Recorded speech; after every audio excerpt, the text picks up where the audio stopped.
subscribers, new and old. Thank you so much. Asante sana sana.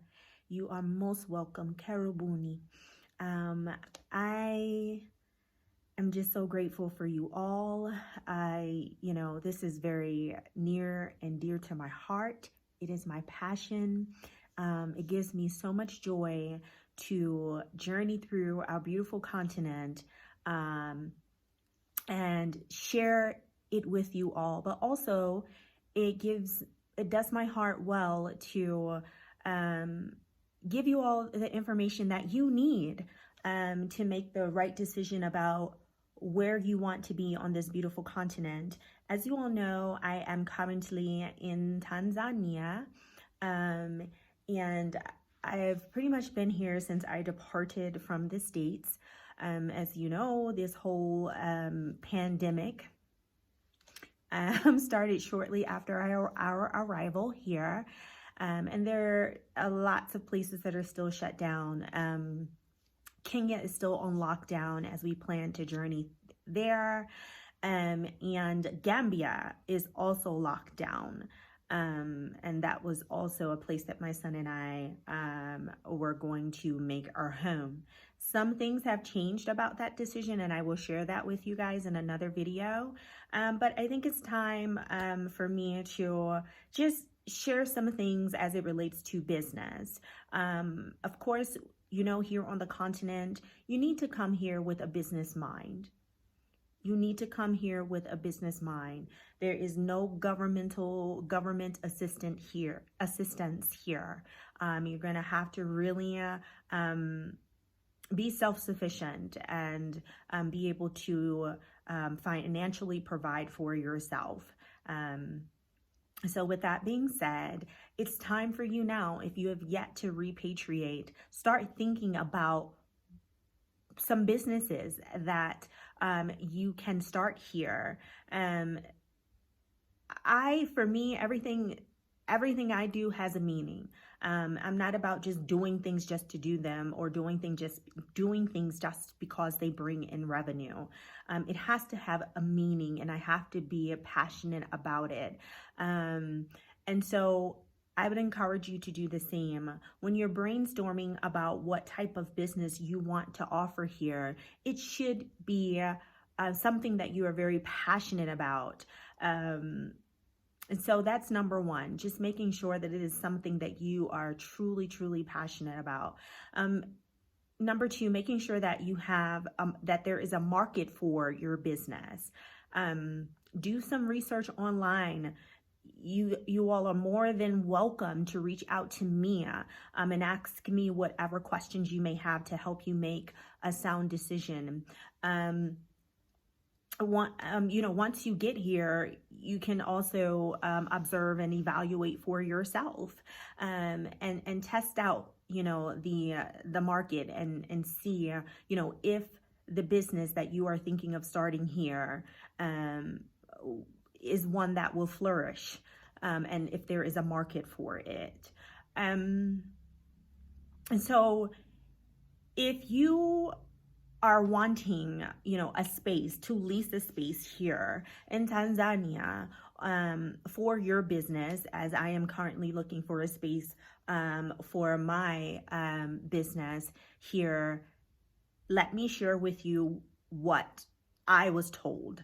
And so you have to go to the Tanzania Revenue Authority, TRA, and what I was told by one of the representatives there is that first I need to find the location of my business. So first you need to find the space that you are going to lease.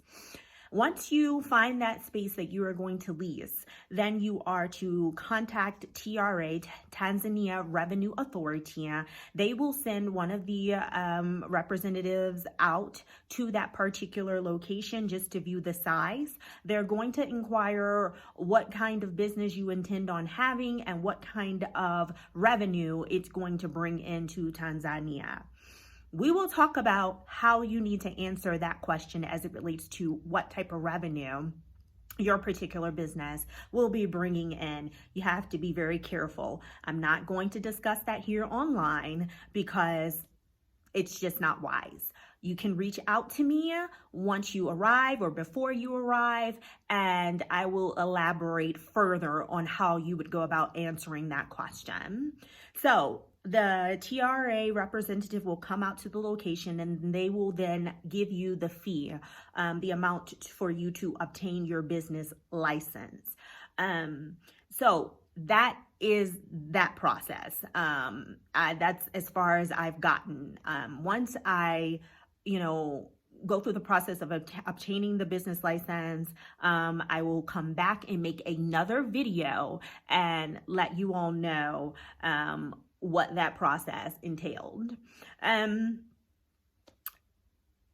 It's about us. I make no bones about that. I have tunnel vision right now. I'm for my people. I'm about uplifting my people. I'm about, reinstating our rightful place here, just on the face of the continent, and on the face of the planet. But we are here rebuilding our motherland, and we are returning just as the prophecies stated that we would. And so, in order for us to do that and to reinstate our rightful place, and in order for us to rise, and in order for us to be self-sufficient and successful and not depend on any outside entities, we have to support one another.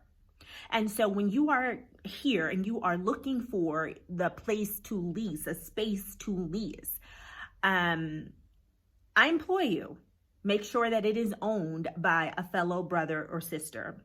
The continent, the other nations have and continue, to capitalize on the resources here on the continent. And they have bought up all kinds of retail spaces and real estate here.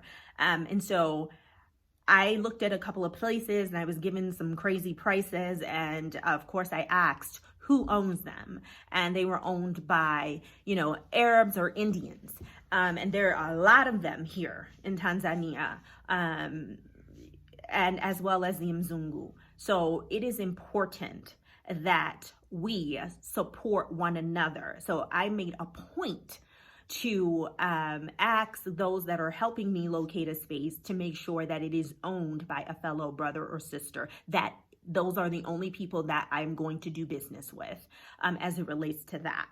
And so I would employ you all to do the same. It is something that we have to do.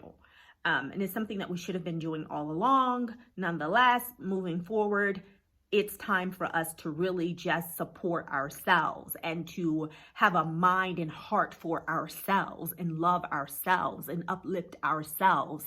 And, and the only way that we're going to heal from the inside out is to support one another and to come together as one in unity for the same goal and principle, the principle of freedom and self-sufficiency, which that is how we were created. We were created in power. We are the origin. And so it is time for us to return back to our rightful place in power.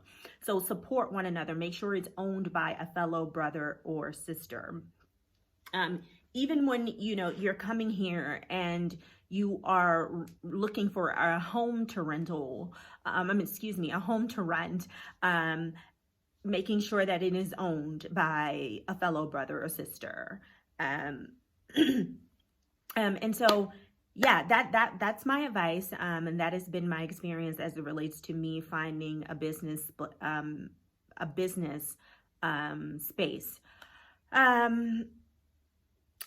The other thing here, if you are needing a P.O. box, as you know, Tanzania does not have addresses. So it is imperative that you do have a P.O. box so that you can receive mail. A lot of us still have a lot of business over in the States and throughout the world. And so it's important that we have an address to receive our mail and packages and whatever else. So the process is, for me, what I had to do was I had to get passport size photos.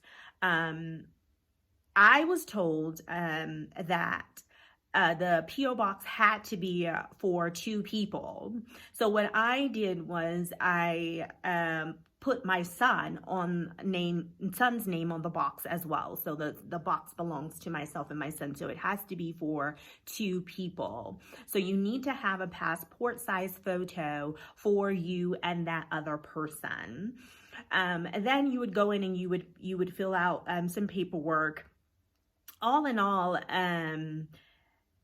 it was, I would say, roughly about 25,000 shillings. So it was very inexpensive. I think it was like, and again, I will try to go back and get the prices, but I think it was like 17,000 to rent. Actually, no, altogether, excuse me, it was 42,000. It was 42,000 shillings.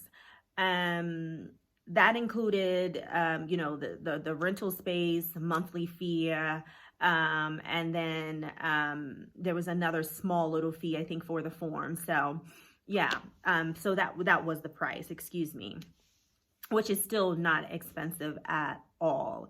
And so once you get those passport size photos, they will then attach one of the photos, and you need 2 of each. So 2 for yourself and 2 for the other person.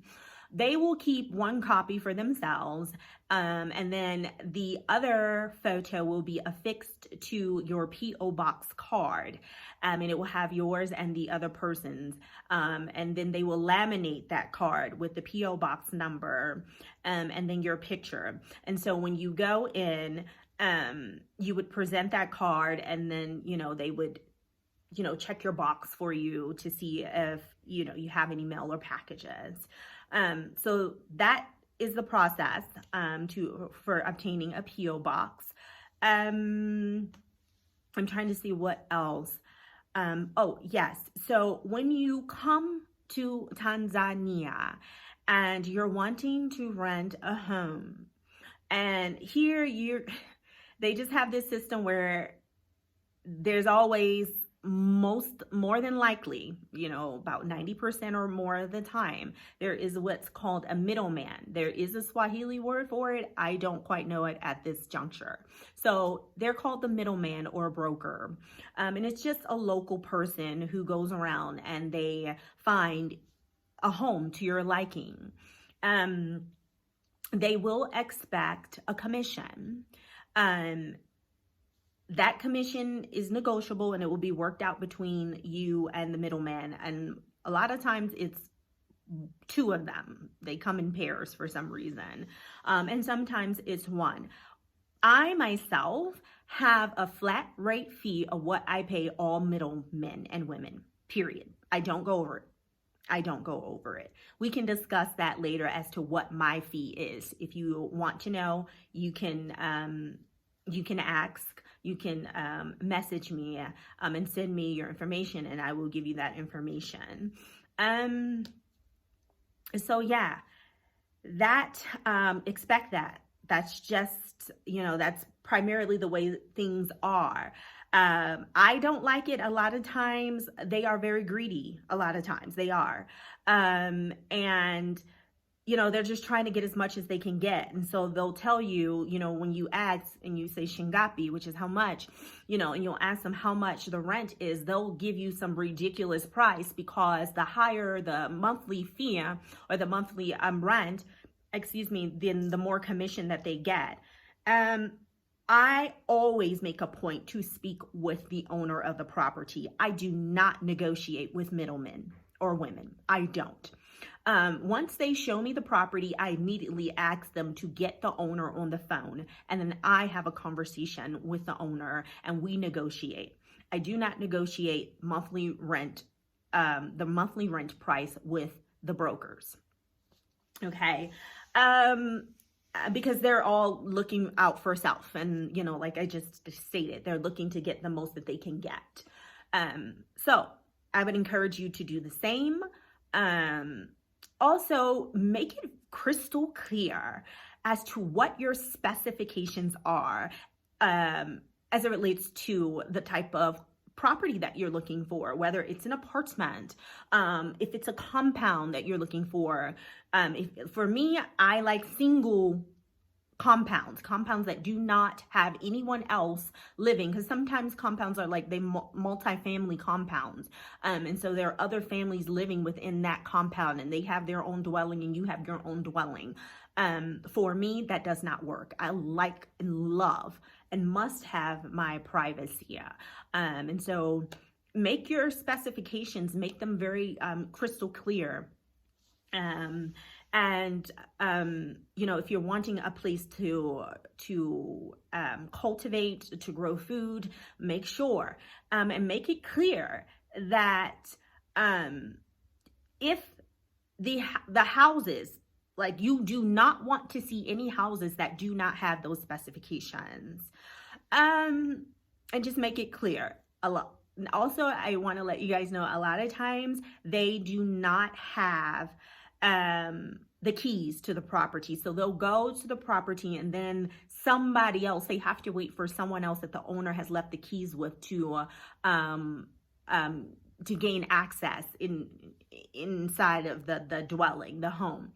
So just, you know, expect that. For me, and not to say that it has worked all the time, but I like clear communication, and I set my expectations, and I tell them, please be sure that you have the keys, that whether you have them or the person who is in possession of the keys, that they are present at the time that I come to view the house. My time currency is very precious, and I don't want it to be wasted. You know, whatever I spend my time doing with my time currency is what I have bought.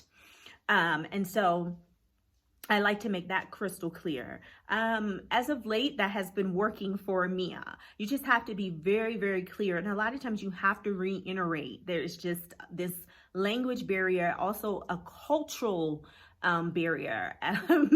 And so you have to make sure that you reiterate to the your guide, or the person, the continental brother or sister that will be helping you along your journey. And it is very imperative that you find a local, a continental brother or sister who was born here and reared here to assist you. It's very important. They know how things go here. You know, and they know the people here. They know how they think. They know how they operate. And so they can save you a lot of heartache and pain.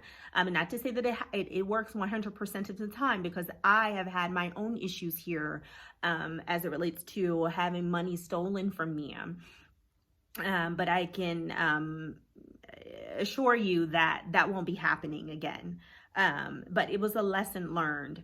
But you definitely need someone here that you can trust. I am here. There are lots of other diasporans are here that can assist you. We have contacts. And so I'd be more than happy, whether you're looking for a driver, if you're not coming with your own vehicle, I would be more than happy to assist you with the things that you need and the contacts that you need. If I am able to do so, it would be my absolute pleasure. So that is the advantage, of having us here on the ground, is that we can help you avoid some of the pitfalls that we have had to experience. And so I am trying to think of, there's ample opportunity here. This is what I want you all to know. There is ample opportunity here. There are so many services that are needed here. You guys, whatever it is that you're doing, whether it's marketing, whether it's graphic design, we need it. There's a lot of development, hangout places that we need here, places that we can go and just kind of chill out or turn up, and have a good time. We need that. We need it. So as I have stated before, and I mean this, you guys, if there's any questions that you may have, please do not hesitate to reach out to me. send me a message, message me. You can email me at journeythroughalkebulon@gmail.com. You can email me any of your questions that you may have, and I'd be more than happy to answer them. So that's journeythroughalkebulon@gmail.com. Please feel free to send me any questions that you may have, and I'd be more than happy to answer them if I have the answers. And if I don't have the answers, I'd be more than happy to go and seek those answers for you. If you are looking for a place and you kind of want to find something prior to coming, I may be of assistance. Please do reach out to me. You can email me at journeythroughalkebulon@gmail.com. We're here to help you. We are your brothers and sisters, and we have to help one another. We are one. We are one. So that's the end of this video. I love you all so much, and until next time, be good.